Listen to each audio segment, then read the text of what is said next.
మనము దేవుని చేతిలో దీవించబడే వారు ఉండాలంటే, ఆ పరమ తండ్రి చేతిలో దీవించబడేటువంటి వారు ఉండాలంటే మనం ఎలా ఉండాలి? ఈ సంవత్సరంలో మనము, మన కుటుంబాలు, మన సంఘము దీవించబడాలంటే మనం ఎలా ఉండాలి? మనం ఎలా జీవించాలి? ఎలా నడుచుకోవాలి? మొదటి మాట కీర్తన 67వ కీర్తన 7వ వచనం. దేవుడు మమ్మును దీవించును, భూదిగంత నివాసులందరూ ఆయనయందు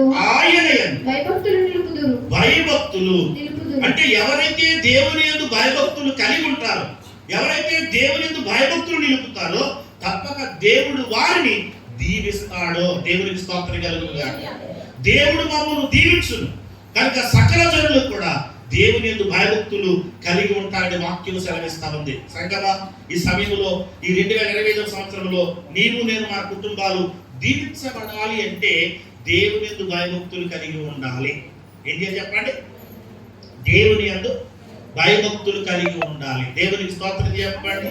2024వ సంవత్సరంలో సరైన రీతిలో మనం దేవుని యందు భయభక్తులు నిలపలేకపోయామేమో, అందుకనే దేవుని యొక్క దీవెనలు పొందుకోలేకపోయామేమో. కనీసం ఈ 2025వ సంవత్సరంలోనైనా దేవుని యందు భయభక్తులు కలిగినటువంటి వారు ఉందాం. దేవునికి స్తోత్రం కలుగునుగాక. భయభక్తులు కలిగి మనం ఉన్నప్పుడు దేవుని యొక్క దీవెనను మనము పొందుకుంటాము. దేవునికి స్తోత్రం కలుగునుగాక. సంఘమా, దైవజనుడిగా మనం చేస్తున్నాను. ఈ సంవత్సరం మనము, మన బిడ్డలు, మన కుటుంబం, మన సంఘము దీవించబడాలి అంటే దేవుని యందు భయభక్తులు కలిగినటువంటి సంఘముగా, దేవుని యందు భయభక్తులు కలిగిన పిల్లలముగా, దేవుని యందు భయభక్తులు కలిగిన కుటుంబాలుగా మనం ఉంటే తప్పక దేవుని యొక్క దీవెనలు మనం పొందుకుంటాం. అందుకంటాడు పరిశుద్ధ గ్రంథంలో 115వ కీర్తన 13వ వచనం. 110 పిన్నలనేమి పెద్దలనేమి తనయందు భయభక్తులు కలవారిని యెహోవా ఆశీర్వదించును. ఎవరినంటండి? పిన్నలనేమి అంటే చిన్న పెద్దల తేడా లేదు దేవునికి. ఎవరైతే ఆయన భయభక్తులు కలిగి ఉంటారో తప్పక వారిని దేవుడు ఆశీర్వదిస్తాడో లేక దీవిస్తాడు. కనుక సంగమా, నీవు నేను చేయవలసిన పని ఏంటంటే దేవుని యందు భయభక్తులు కలిగి ఉంటే దేవుడు మనం దీవిస్తాడు. మొదటి మాట. రెండో మాటకి వెళ్ళిపోతున్నారు. నిర్గమకాండం 23వ అధ్యాయం 25వ వచనం.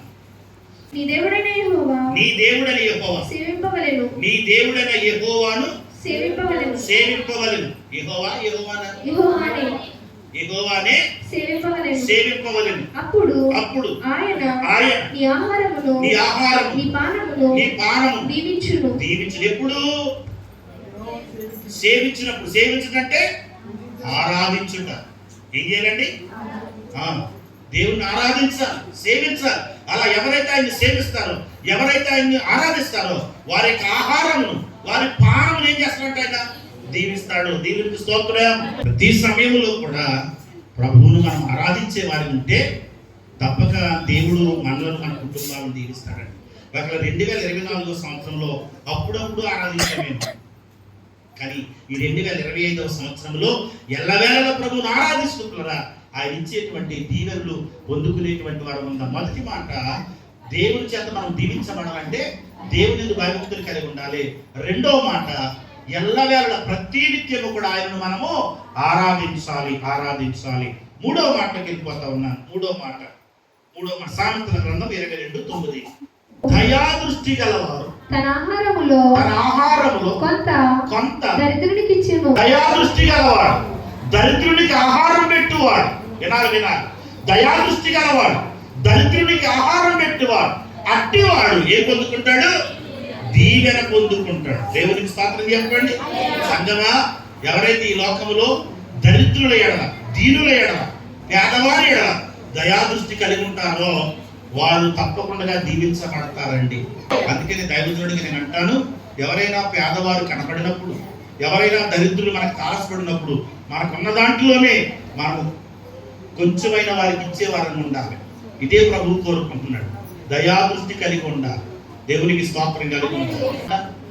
లేవనే మాట అనుకో. దేవునికి స్తోత్రం. అందుకంటాడు 2 వస్త్రములు కలిగినటువంటి వాడు. ఉందా బైబిల్లో? ఉందా? 2 వస్త్రములు కలిగినటువంటి వాడు. వస్త్రం లేని వాడికి వస్త్రం ఇవ్వాలని వాక్యం చెప్తా ఉంది.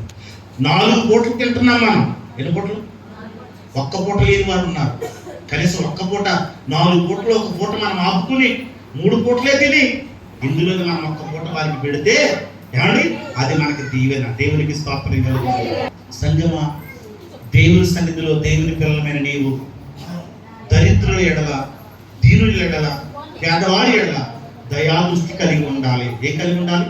దయాదృష్టి కలిగి ఉండాలి. అలా మనం దయాదృష్టి కలిగి ఉన్నప్పుడు దేవుని యొక్క దీవెనలు మనము పొందుకుంటామండి. దేవునికి స్తోత్రం. దయాదృష్టి గల వారు దేవుని యొక్క దీవెన పొందుకుంటారు.